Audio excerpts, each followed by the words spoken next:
Strange things began to happen. Mrs. Adebanjo woke suddenly, feeling a heavy presence in the room. The dogs barked loudly. She saw her husband praying already. She joined him, and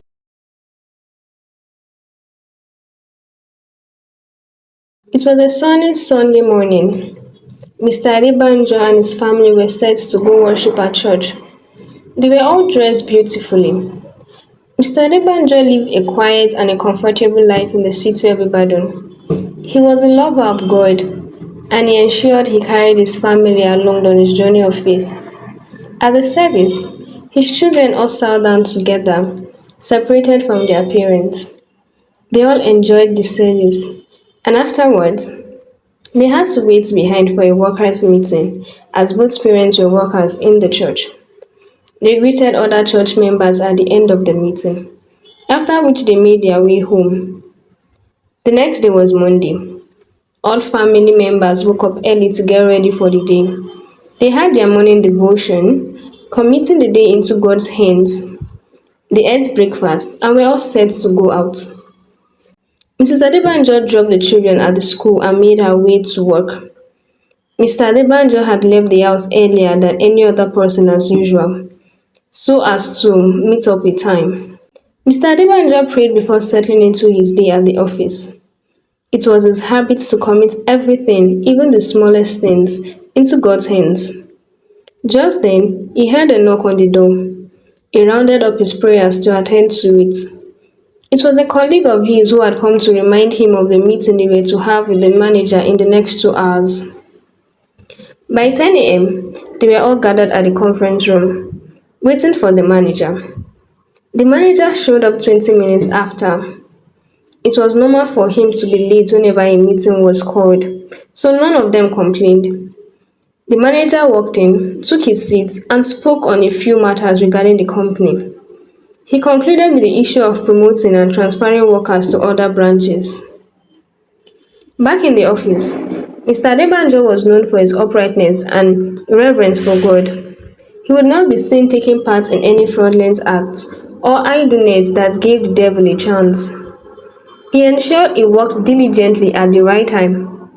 Some people envied him, and others even called him arrogant for not doing part in what they considered normal, even though those actions were simple ways of opening the door to wrongdoing.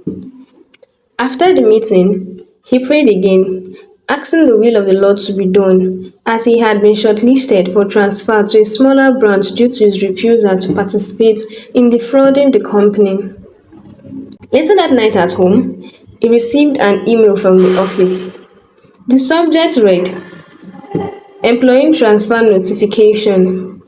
He read it and realized he had been transferred to a low revenue location, which meant his salary would be affected.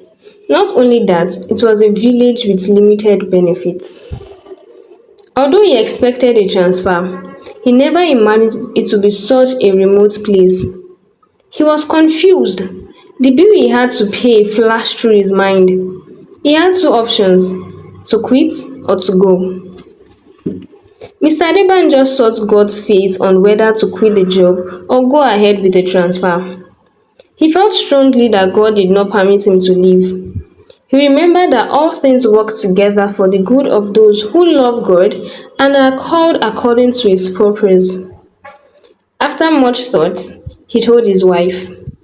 Mrs. Adebanjo was deeply disappointed. She could not believe they were moving into what felt like a downward path. Still, she chose to support her husband. A week later, Mr. Adebanjo was ready to leave to his new place of assignment. It was hard on the family, but they supported him, especially because God had not permitted him to quit. Hannah, his second child, struggled with the decision. Deep within her, she questioned how God could allow such a thing. Mrs. Adebanjo decided to go with her husband, leaving the children, Steve and Hannah, with their grandparents. She also left her business in the care of her sales representative and her sister. It was not easy for them to go from comfort to hardship, but God was preparing them for something greater, something they could truly call their own. Soon, they arrived at the village. They tried calling home to inform their family of their safe arrival, but there was no network. The company was soon notified of their arrival and came to welcome them. They were taken to their apartment, an old building looking like a tired memory from another time. Its one strong walls were cracked and stained. The paint had faded into dull patches that peeled like old scars. Broken windows stared outward like empty eyes, and the wooden doors hung loosely on rusty hinges that groaned with the wind. Although the place had been cleaned up before their arrival, it felt lifeless, like a place where stories had ended long ago. Mr. Adebanjo and his wife faced challenges settling in, but one thing they never stopped doing was praying. They believed God had brought them there and only He could guide them. The village head warned them against praying aloud, advising them to stay quiet if they wanted peace. But they refused. They believed God had not given them a spirit of fear, but of power, love, and a sound mind. Months later, they began to adjust. They communicated with their families as much as they could. At work, Mr. Adebanjo was admired for his dedication. At home, Mrs. Adebanjo became fond of the children in the village, often gathering them to tell Bible stories. Despite living peacefully, some villagers were disturbed by their lifestyle, especially their prayer life. Strange things began to happen. They often had knocks with no one at the door, footsteps in empty spaces, and found dead beds at their doorstep. Sometimes the ground outside was wet even when there had been no rain. Despite these occurrences, they did not stop praying. They stood firm in their faith. One night, Mrs. Adebanjo woke suddenly, feeling a heavy presence in the room. The dogs barked loudly. She saw her husband praying already.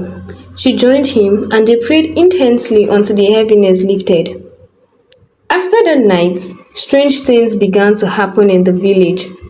Some villagers who rumored to practice witchcraft began complaining of disturbing dreams and attacks. Word spread that this strange event followed the couple's prayers. Fear began to shift. The Adebanjos did not stop there. God instructed them to start a fellowship. Though there was none in the village, they obeyed. Slowly, people began to join. The atmosphere of the village changed, fear reduced, and peace began to grow. In the end, their faith showed that light will always overcome darkness.